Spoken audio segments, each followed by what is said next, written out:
नाथ स्वामी आगे दया करो दाता मेरे चित चरण लागे जन्म जन्म रही भूल में नहीं पाया भेदा काल कर्म के। ঠাকুরপুর চন্দ্রের শ্রীহস্ত লিখিত সত্যনারায়ণ গ্রন্থ থেকে কিছু অংশ পাঠ করছি। যদি ভালো চাও তো জ্ঞান অভিমান ছাড়ো, সবারই কথা শোনো, আর যা তোমার হৃদয়ের বিস্তারে সাহায্য করে তাই করো। জ্ঞান অভিমান জ্ঞানের যতই অন্তরায়, আর কোনো রিপু তত নয়। যদি শিক্ষা দিতে চাও তবে কখনোই শিক্ষক হতে চেও না। আমি শিক্ষক, এই অহংকারই কাউকে শিখতে দেয় না। অহংকে যত দূরে রাখবে তোমার জ্ঞানের বা দর্শনের পাল্লা তত বিস্তার হবে।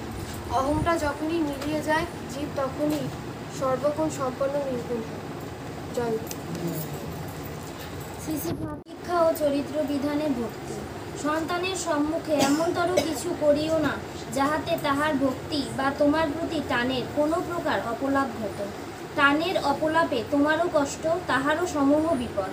তাই তাহার ধাতু, চরিত্র ও অবস্থা যেন তোমাতে সব সময় জাগরূক থাকে। কোনো শিক্ষা দিতে চাইলে বেশ করিয়া বুঝিয়া, প্রয়োজন ও অবস্থাতে নজর রাখিয়া, ভাব ও ভাবের গতির প্রতিক্রিয়ার সময়ে যদি বোধ ও মীমাংসাকে আনিয়া দিতে পারো, আদর ও সহানুভূতি লইয়া দেখিবে শিক্ষা তাহার সহজেই চরিত্রকে স্পর্শ করিয়াছে। বাণী সংখ্যা 164।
জয়গুরু। আমরা তো এখানে গান বাজনা মাতৃ সম্মেলনে করি, আলোচনাও করি। তা আমরা নতুনভাবে একটু আলোচনা করার চেষ্টা করছি। ঠাকুরের যে আলোচনা প্রসঙ্গের যে বইটি রয়েছে সেখান থেকে আমরা কিছু অংশ তুলে আনি প্রত্যেক দিন, আর আমাদেরই পুরনো মায়েদের মধ্যে কেউ না কেউ সেটা পড়ে এবং বিশ্লেষণ করার চেষ্টা করে। তাতে আমাদের ঠাকুরের বইটাও একটু পড়া হয়, জানা হয়, আর এখানকার মায়েদের নিজেদের জীবনে যদি সেরকম কোনো ঘটনার সাক্ষী থেকে থাকেন, তারা যেটা সাথে মিলে যাচ্ছে বা কোনো কিছু তারা শেয়ার করতে চান, সেটাও তারা করতে পারেন। সব কিছু থেকে আমি পড়ছি। 21শে আশ্বিন 1346 সাল রবিবার, ইংরাজি 8ই অক্টোবর 1939 সাল। সকালে শ্রী ঠাকুর খুব হাসি খুশি হয়ে গল্প করছিলেন। যখন স্বামী মারা যায় তখন স্ত্রী সুর করে এই বলে কাঁদে, তুমি আমার কি করে গেলে গো, বাচ্চা বাচ্চা নিয়ে আমি কোথায় দাঁড়াবো ইত্যাদি। এখানে স্বামীর প্রতি ভালোবাসার চাইতে স্বামীর টাকা পয়সার প্রতি ভালোবাসাই যেন বেশি। কিন্তু সাধারণত স্ত্রী মারা গেলে পুরুষ বলে আমার আর কেউ নেই, আমাকে একেবারে একলা ফেলে গেছে। তাই মনে হয় পুরুষের দিক দিয়ে সিনসিয়ারিটি বা আন্তরিকতা বেশি। মেয়েরা আবার অল্প দিনেই ছেলে পুলে ঘর সংসার নিয়ে বেশ থাকে, সব ভুলে যায়। অবশ্য সব ক্ষেত্রেই যে এমন একথা কিন্তু বলি না।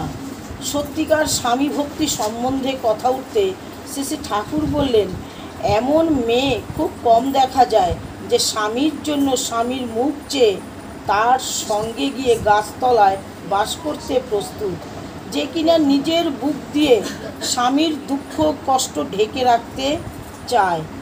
তেমন মেয়ে যদি কেউ থাকে সে এ দেশের নয়, স্বর্গ নাকি বলে সে সেই রাজ্যের মানুষ। সে কারখানার সুধীরদাকে শ্রী ঠাকুর বিশেষ একটা কাজের ভার দিয়েছেন। সুধীরদাও নিরন্তর সেই কাজে লেগে আছেন। শ্রী ঠাকুর সারাদিন 4 থেকে 5 বার লোক পাঠিয়েছেন।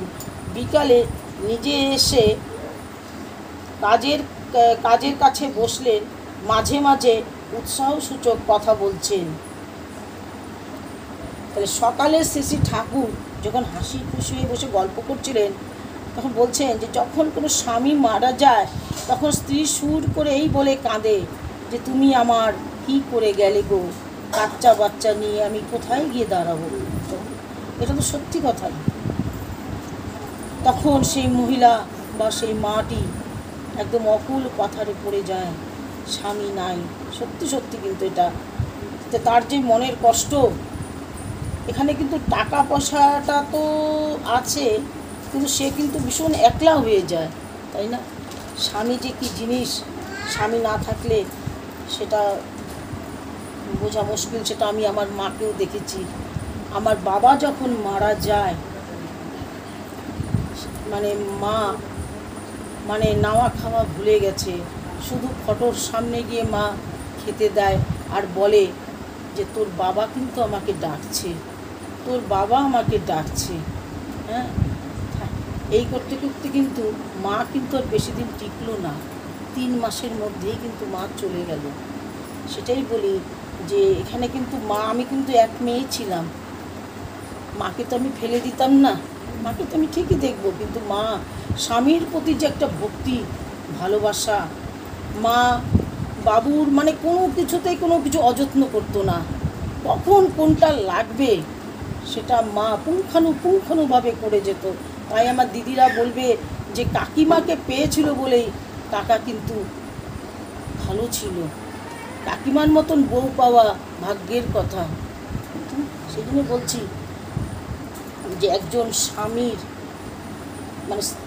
যখন কোনো স্বামী মারা যায় তখন যে তার কী কষ্ট। শুধু টাকা পয়সা বলছে না যে স্বামীর টাকা পয়সার প্রতি ভালোবাসাই যেন বেশি, কিন্তু সাধারণত স্ত্রী মারা গেলে পুরুষ বলে আমার আর কেউ নেই, আমাকে একেবারে একলা ফেলে গেছে।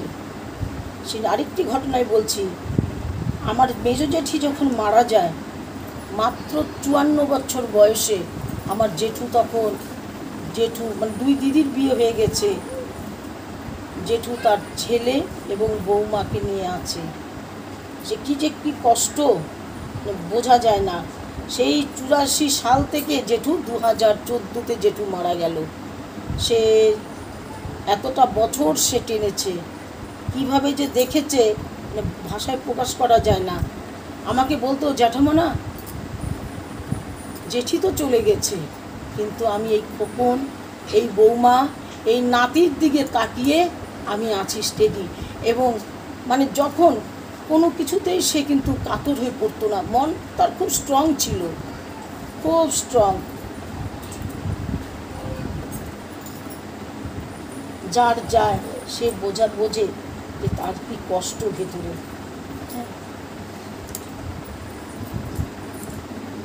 সত্যিকার স্বামী ভক্তি সঙ্গে অশিস ঠাকুর বললেন, এমন মেয়ে খুব কম দেখা যায় যে স্বামীর জন্য স্বামীর মুখ চেয়ে তার সঙ্গে গিয়ে গাছতলায় বাস করতেও প্রস্তুত, যে কিনা নিজের বুক দিয়ে স্বামীর দুঃখ কষ্ট ঢেকে রাখতে চায়।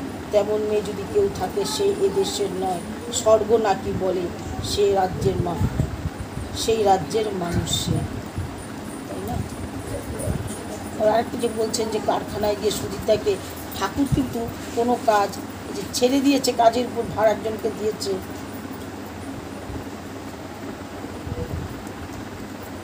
সেই কাজটা কিন্তু ঠাকুর লোকের উপর দিয়েও কিন্তু ভরসা না, মানে ছেড়ে দিয়েও কিন্তু বিয়ে করেননি, নিজে গিয়েও কিন্তু দেখাশোনা করতেন।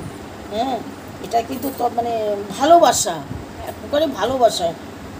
নিজে গিয়েও বসতেন এবং দেখতেন, মাঝে মাঝে উৎসাহচুচ কথাও বলতেন, যাতে তারা আরও উৎসাহ পায়। এরকম অনেক আছে স্বামীর প্রতি। ঠিক আছে, বলেন, বলছি তাকে। জয় গুরু সকলকে। আমরা মাতৃ সম্মেলন করছি, ঠাকুরকে আমরা, ঠাকুর যেরকম মানে যা যা করতে বলেছেন আদর্শগুলোকে, অ্যাকচুয়ালি মায়ের যে গুণগুলো থাকা উচিত বড় মার মধ্যে, সেই গুণগুলি কিন্তু সুস্পষ্ট আমরা জেনেছি। বড় মার মধ্যে সেই 8টি গুণ ছিল। মেয়েদের যে গুণগুলো থাকা উচিত, মায়েদের যে গুণগুলো থাকা উচিত, তো ঠাকুর এরকমই কিন্তু মায়েদেরকে হতে বলেছেন। প্রত্যেকটি ঘরে ঘরে মায়েদেরকে বড় মার মতন হতে বলেছেন। কিন্তু আমরা তো বড় মার মতন হতে পারবো না, কারণ আমরা হচ্ছে সাধারণ মানুষ। আমাদের বৃত্তি প্রবৃত্তিগুলো ভীষণভাবে কাজ করে, যার জন্য আমরা হয়তো ঠাকুরের সেই বলা কথাগুলো আমরা ঠিকভাবে পালন করতে পারি না। কিন্তু ঠাকুর চেয়েছেন যে ঘরে ঘরে যদি বড় মার মতো লক্ষ্মী বউ হয়, তাহলে পরে সংসারগুলো কিন্তু ভালো হয়। কারণ একটা পরিবারে মায়ের ভূমিকা অনেক। সে যেমন সন্তানের জন্ম দেয়, তেমনি সে যখন একটা নতুন বউ হয়ে ঘরে আসে, সে কিন্তু সেই বাড়িটাকে পুরো আলোকিত করে। তার উপরে নির্ভর করে তার স্বামী কীরকম থাকবে, তার শ্বশুর শাশুড়ি কীরকম থাকবে। পরবর্তীতে সে যখন মা হয়, সেই প্রসঙ্গটাতে একটু দেরিতেই আসে। তো এই যে একটা নতুন মেয়ে যখন একটা বাড়িতে বউ হয়ে আসে, তো তার কীরকম চলনাতে চলা উচিত, সেটা ঠাকুর বড় মার মধ্যে দিয়ে কিন্তু বোঝাতে চেয়েছেন। বড় মা ঠিক কেমন ছিলেন? বড় মা তো খুব ছোট বয়সে শ্বশুরবাড়িতে এসেছিলেন, তো বড় মা কোনো কাজও শিখে আসেননি। তথাপি শাশুড়ির সাথে থেকে থেকে বড় মা যে সমস্ত কাজগুলো শিখেছিলেন, বড় মা কিছুই জানতেন না কিন্তু, যে কীভাবে ভাত রান্না করতে হয় আর কিভাবে আর অন্যান্য সব কিছু করতে হয়। তথাপি যখন তার শাশুড়ি তাকে বলতেন যে বৌমা তুমি এটা পারো, সব কিছুতেই মাথা নেড়ে হ্যাঁ বলতো। সে কিন্তু বাপের বাড়ি থেকে কিচ্ছু শিখে আসেনি, কিছু জানতোই না সে যে কীভাবে কি করতে হয়, কিন্তু তার মুখে না শব্দটি ছিল না। তাহলে আমরা সেখান থেকে কি শিখতে পারি? যে আমরা আমাদের পরিবারেও, আমাদের সংসারেও কেউ কিছু বললে পারি না, হয় না, করবো না, এই সমস্ত ব্যাপারগুলো যেন আমাদের মধ্যেও না থাকে। অথচ আমরা কি করি, যে কেউ কিছু বললে না না এখন এটা আমি পারবো না, আমি এটা কোনোদিন করিনি, পারবো না, এই মানে অকাতরে এই কথাগুলো বলে দিই। কিন্তু এই কথাগুলো মায়েদের মুখে শোভনীয় না। আমরা চেষ্টা করতে পারি। বড় মাও তো চেষ্টা করেছেন, ওই 12-13 বছর বয়সে শ্বশুরবাড়িতে এসে ভাতের মার কীরকম করে গালতে হয় সেটাও তিনি জানতেন না, পায়েস কী করে রান্না করতে হয় সেটাও জানতেন না। তো এখন তো বর্তমান অনেক আধুনিক যুগে তো মেয়েরা এত ছোট বয়সে শ্বশুরবাড়িতে তো যায় না, অনেকটা বেশ বয়স হয়ে অনেক পড়াশুনো শিখে অনেক কিছু শিখে তারপরে তাদের বিয়ে হয়। তা সেই জায়গাতে যদি বড় মা ওই 12-13 বছর বয়সে যদি শ্বশুরবাড়ি থেকে এত সুন্দর করে সংসার সামলাতে পারতেন, তাহলে আমাদের ঘরে ঘরে কি করা উচিত? আমরা যারা মায়েরা রয়েছি আমাদের ওই ছোট্ট ছোট্ট মেয়ে কন্যা সন্তানটিকে কিন্তু হাতে হাতে সংসারের কাজগুলো শেখানো উচিত, যেন সে শ্বশুরবাড়িতে গিয়ে একটা সুন্দর সংসার উপহার দিতে পারে। আর প্রত্যেকটা মায়ের এই কন্যা সন্তানকে ঠিকভাবে সুশিক্ষায় বড় করা উচিত। আর সেই মেয়েটিও, সেই কন্যা সন্তানটি কী করে সেই সুশিক্ষাতে সুশিক্ষিত হবে? কারণ যদি তার মা সেই আদর্শ মা না হয়, তাহলে এই আদর্শ মাই ঠাকুর হতে বলেছেন। আমরা ঠাকুরকে ধরেছি, ঠাকুরকে ধরে আমরা বড় মার এই আদর্শ পরায়ণ যে নারী চরিত্র, সেটা যদি আমাদের বাস্তব জীবনে আমরা হয়তো অতটা পারবো না, একটু একটু করে চেষ্টা করতে পারি। একটু একটু করে চেষ্টা করলে আমাদের সংসারটাকে আমরা সুন্দর করতে পারি এবং আমাদের সংসারে যে প্রতিটা মানুষ রয়েছে তাদেরকে আমরা শান্তি স্বস্তিতে রাখতে পারি। ঠাকুর ঘরের দিকে আর মায়েদের দিকে বেশি নজর দিতে বলেছেন, কারণ বাবাদের তো ঘরে থেকে সন্তানদের প্রতি এতটা তাদের নজর রাখা সম্ভব না। মায়েরাই সেই দিকটা দেখে, মায়েদেরকেই তাই আরও জাগ্রত হতে বলেছে। আমরা যদি এখনো আরো জাগরিত না হয়, আমরা নারীকে ঠাকুর জাগতে বলছে। হ্যাঁ, আমরা যদি না বুঝতে পারি যে আমাদের সংসারটা কিভাবে করব, আমাদের সন্ততিদের কিভাবে বড় করব, কিভাবে আচরণ সিদ্ধ করে তুলব। ওই যে আচার্যদের বলেছিলেন যে মেয়েদের, ছোট ছোট মেয়েদের সিঙ্গার শেখাতে। সিঙ্গার মানে তিনি শুধু কিন্তু সাজগোজ বলেননি, সিঙ্গার বলতে তিনি এটা শিখিয়েছিলেন, বুঝিয়েছিলেন যে তাকে সব কিছুতে পারদর্শী হতে। অবশ্যই তো সেজে গুজে থাকবে, ঠাকুর তো সাজাগুজে খুব পছন্দ করতেন, সবসময় পরিপাটি থাকতে ঠাকুর ভালোবাসতেন। আর বড় মাও ঠিক এরকমভাবে পরিপাটি হয়ে থাকতেন। সংসারের এত কাজের মধ্যেও কিন্তু কখনো তাকে আলু থালু বেশে দেখা যেত না, তিনি এতটাই পরিপাটি হয়ে সবার সেবা দিতেন। তাই ঘরে ঘরে মেয়েদের, এই বাচ্চা মেয়েগুলি আমাদের সাথে মাতৃ সম্মেলন করছে, তারা কি দেখছে? তারা দেখছে যে মায়েরা কীরকমভাবে করছে মাতৃ সম্মেলন, তাদের তো সংস্কারটা সেভাবেই আসছে। তাই আমরা যদি ঘরে ঘরে মায়েরা যদি আমাদেরকে নিজেদেরকে জাগরিত করতে পারি, বড় মার আদর্শে নিজেদেরকে আদর্শিত করতে পারি, তাহলে আমাদের যে জেনারেশনটা রয়েছে, আমাদের সেটা কন্যা সন্তান হোক বা পুত্র সন্তান হোক, তাদের মধ্যে সেই প্রভাবগুলো পড়ে। তাই আমরা মায়েরা চেষ্টা করব আমাদের মাতৃত্ব সুলভ আচরণ দিয়ে তাদেরকে সমস্ত কিছু আমাদের ঘরের থেকেই শিখিয়ে যেন একটা বাড়িতে আমরা পাঠাতে পারি, তারা যেন তার সংসারটিতে গিয়ে সুন্দরভাবে সেই সংসারটি করতে পারে এবং সে নিজেও যেন ভালো থাকে, তার সাথে যে মানুষগুলো থাকবে তাদেরকেও যেন ভালো রাখতে পারে। ঠাকুর তাই মেয়েদেরকে এত কিছু বলেছেন। জয় সব আমার এখানে দুটো আন্টি, আমার ছন্দা আন্টি এবং অনিমা আন্টি খুব সুন্দর করে ঠাকুরের এবং বড় মার কথা বললেন।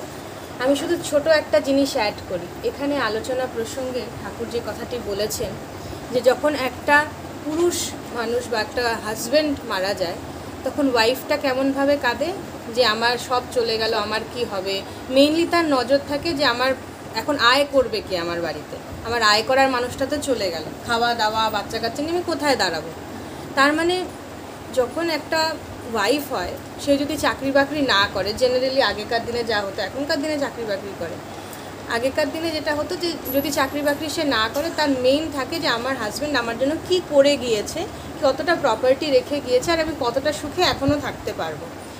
ইভেন কি মা বাবাও যখন এখনকার দিনেও বিয়ে দেয়, তখনও তারা এটাই দেখে দেয় যে যার কাছে বিয়ে দিচ্ছি তার কাছে কতটা প্রপার্টি আছে আর আমার মেয়ে কতটা ভালো থাকবে।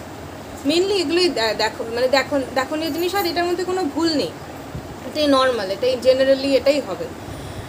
তো ঠাকুর সেটাই বলছে যে যখন একটা হাজব্যান্ড মারা যায় তখন বউটা কাঁদে জেনারেলি এরকম ভেবেই যে আমার এখন কি হবে, আমার সংসারকে দেখবে, আমার বাচ্চা কাচ্চাকে দেখবে।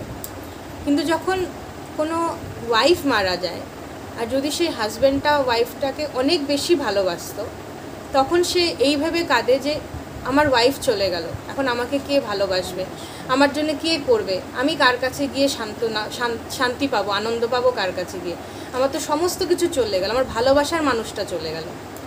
ঠাকুর এক জায়গায় বলেছেন যে নারী মানে হচ্ছে ধরিত্রী, মানে তার কাছে আসে পুরুষ বিশ্রাম পেতে, শান্তি পেতে, স্বস্তি পেতে।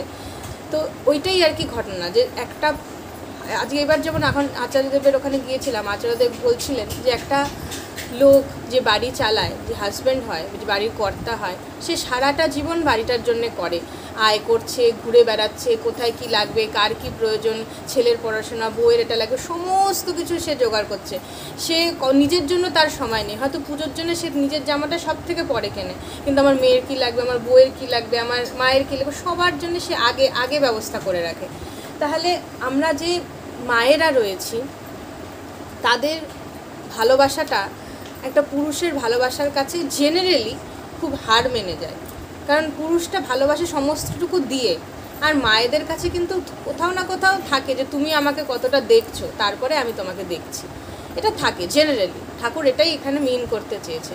তারপরে ঠাকুর কি বললেন, এমন নারী যদি কেউ থাকে যে এটা বলতে শুধু পারে না এবং করতে পারে যে তোমার জন্যে আমি গাছতলাতে গিয়েও তোমার সাথে থাকতে রাজি, আমাকে তুমি হলেই চলবে, আমি তোমার টাকা পয়সা ধন দৌলত তুমি আমার জন্য কি রেখে গেছো না রেখে গেছো এটা আমার দেখার বিষয়ই না, তোমার জন্য আমি গাছতলাতে গিয়ে থাকতেও রাজি।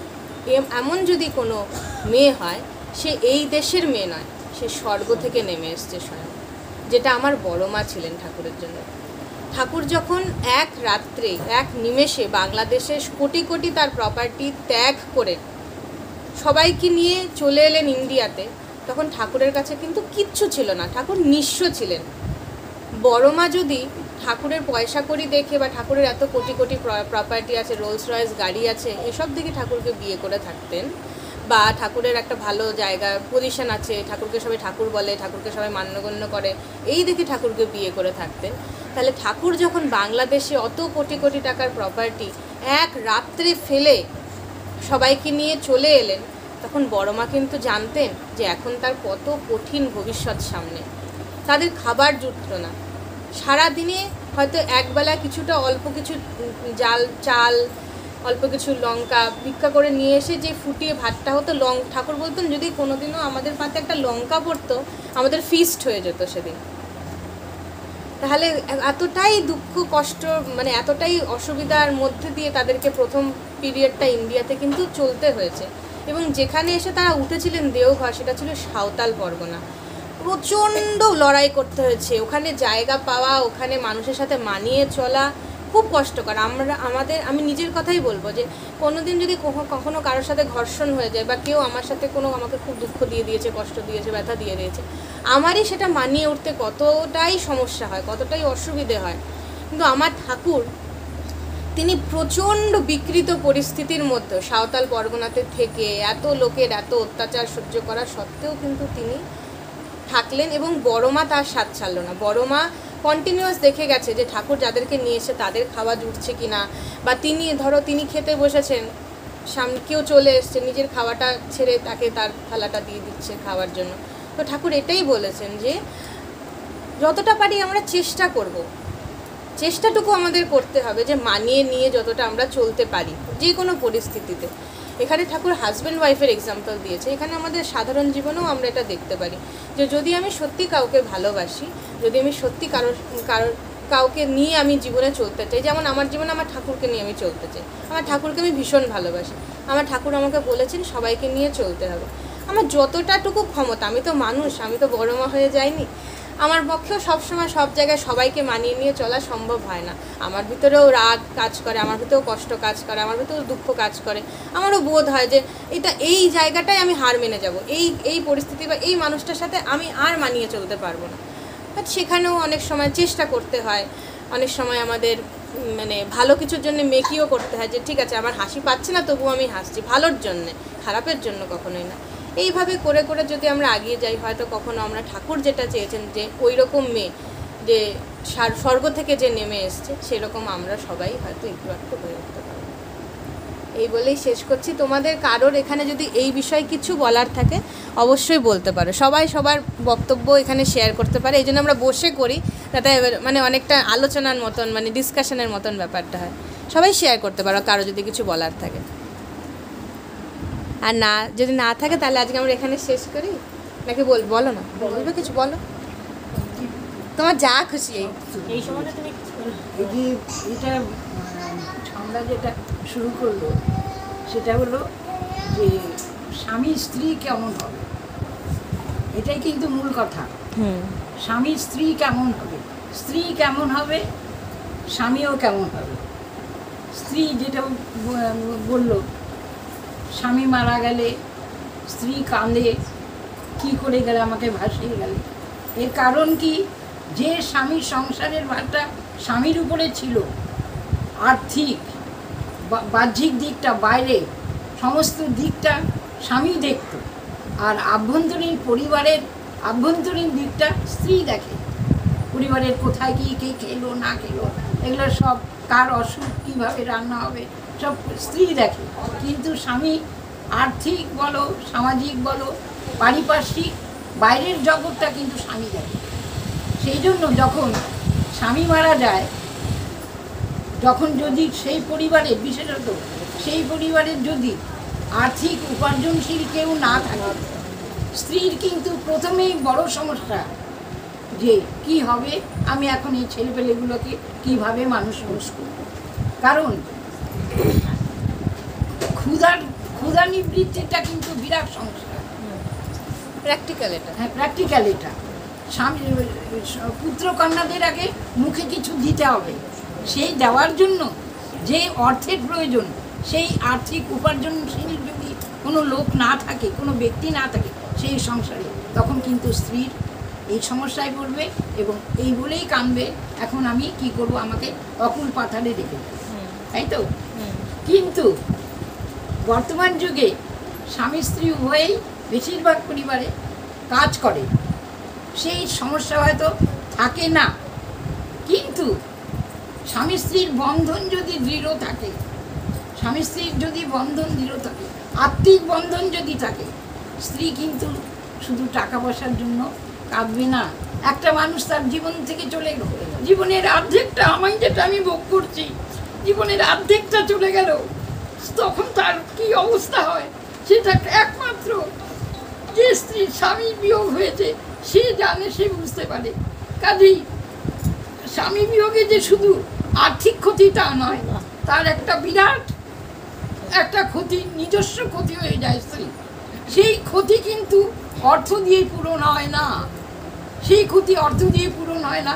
টাকা পয়সা ছেলেমেয়েরা রোজগার করে, পরিবারের আর্থিক সমস্যা মিটে যায়, কিন্তু স্বামী না থাকার যে সমস্যা সেটা কিন্তু কেউ পূরণ করতে পারে না। সেই একাকিত্ব জীবন, সে একা হয়ে যায়। স্বামী যখন স্বামী কাঁদে বেশি, স্বামী অসহায় হয়ে যায়। স্বামী অসহায় হয়ে যায় কারণ স্বামী এখন কি সব কিছুতে স্ত্রীর উপর নির্ভরশীল। আমাকে দাও তো এটা, আমাকে এটা দাও তো, এটা দাও তো, ওটা কোথায় রেখেছো, প্রত্যেকটা জিনিস স্ত্রীর কাছে চায়।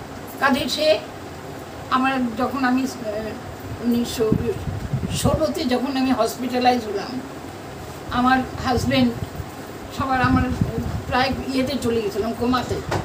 তখন আমার হাজব্যান্ড সবার কাছে কেঁদে কেঁদে বলছে, এখন আমি কি করব, আমি তো কিচ্ছু পারি না, আমি কি করব, আমি কি করে থাকবো। আর সত্যি কথা বলতে কি, প্রার্থনা করতো ঠাকুরের কাছে আমি যেন, মানে আমার আগে যেন যায়, প্রার্থনা করতো, ঠাকুর আমাকে তুমি আগে নিও। বিশ্বাস করো, আমি যে তুমি কি বলছো, তোমার যার যখন সময় হবে সে তখন যাবে, তুমি আমার এটা আলাদা করে বলো। না না না, তুমি চলে গেলে আমি পারবোই না কিছু, আমি চলতেই পারবো না তুমি চলে গেলে। এইভাবে ঠাকুরের কাছে, ঠাকুর আমাকে আগে নিও, আমি তো কিচ্ছু পারি না, আমি চলতেই পারবো না, ও যদি আগে যায়। এইভাবে প্রার্থনা করতো, এইভাবে। তার মানে স্বামীরা কিন্তু স্ত্রীর বর্তমানে একেবারে হেল্পলেস অবস্থা। স্ত্রীরা হচ্ছে আর যে পরিবারে উপার্জনশীল আর কেউ না থাকে, স্ত্রীরা হয়ে যায় কি আর্থিক দিক থেকে অসহায়। একটা মানুষ তো চলেই গেল, কিন্তু সে আর্থিক দিক দিয়েও অসহায় হয়ে পড়ে সব দিক থেকে। কিন্তু কালের ইয়েতে সবাই সামনে ওঠে, সবাই সামনে ওঠে। আর যারা আমরা ঠাকুর ধরেছি, আমার একটা বছর খুব খারাপ গেছে, খুব খারাপ গেছে। আমি যেন চলতেই পারতাম না, আমি এক পায়ে এগোতে পারতাম না। আমি গিয়ে ইয়ে করবো, তারপরে আমি ইয়ে তো নাই, আচার্যদেবেরও তো বাবা শ্রী দাদা চলে গেলেন, তাদেরও তো কত কষ্ট ভিতরে, বড় বৌদিরও তো কত কষ্ট। শ্রী দাদা চলে গেছেন, বড় বৌদিরও তো কত কষ্ট। তারা তো আছেন, তারা তো পাঁচজনের সমস্যাটা শোনেন, বড় বৌদি তো শোনেন, সব শোনে। বড় বৌদিও তো সমস্যার সমাধানের চেষ্টা করি। তাহলে আমার এরকম করে থাকলে হবে না, আমি আরো তাহলে গুটিয়ে যাব। এই মানুষ রোগে হ্যাঁ, রোগ আঁকড়ে ধরবে, রোগ আঁকড়ে ধরবে। আর আমাদের ঠাকুর নিজেই তো চলে গিয়ে দেখালেন না মৃত্যু অবশ্যম্ভাবী। ঠাকুর নিজের শরীর দেহ ছেড়ে চলে গিয়ে দেখালেন যে মৃত্যু অবশ্যম্ভাবী। ঠাকুর চলে গেলেন, বড় মা চলে গেলেন, শ্রী শ্রী বড়দা চলে গেলেন। আমার মা বলতেন, ওনারা কেন এত তাড়াতাড়ি যান? আমার মা, ওনারা কেন এত তাড়াতাড়ি যান? ওনারা তো জগতের কত মঙ্গল সাধন করেন, কল্যাণ সাধনের জন্য। ওনারা কেন এত তাড়াতাড়ি যান? এটা বলতেন আমার মা। যাক, সবার মঙ্গল হোক, এই পরিবারের মঙ্গল। আমি একটা কথা বলি, কালকে মানে আমার ওই শেফালি রায়, যা তুমি তুলতেও পারো, ঠাকুরের দয়া, শুনে না, মানে শেফালি, আমরা 4 জন টোটোতে উঠি, তা শেফালি সুন্দর সেজে ওঠে। শেফালিকে আমি বলি, শেফালি এত সুন্দর সিঁদুর পরো তুমি, সিঁদুরের কালারটা কি এবং কোন কোম্পানি? শোনো, তা বলে কি মমতা এরকম বললো, আমি তুমি আমাকে ছবি তুলে দিও, তো আমাকে ছবি তুলে দিয়ে দিয়েছিল। কিন্তু আমরা মাতৃ সম্মেলন আসি তো আমার কেনা হয়ে ওঠে নাই। ঠাকুরেরই দয়া, ঠাকুর আমি কিন্তু চাইও না, আমি কিন্তু কিনবো, কিন্তু ঠাকুর কালকে পম্পার বাড়ির মাতৃ সম্মেলনে সিঁদুরটা বাড়িতে নিয়ে গিয়ে আমি দেখি, আরে এটা তো সেই শেফালির ওই সিঁদুরটাই মমতা। হ্যাঁ, সত্যি ঠাকুর ঠিক কোথা থেকে তোমাকে পূরণ করে দেবে না ইচ্ছা তোমার। হ্যাঁ, এটা আমি তো না বলে পারলাম। মাতৃসম্মেলনে এসে তুমি ওটা পাচ্ছ না, তাহলে এটা মিলবে না। সত্যি মানে আমি কালকে অবাক হয়ে গেছি। আমি না খুলে বলছি, কি রে সেই তো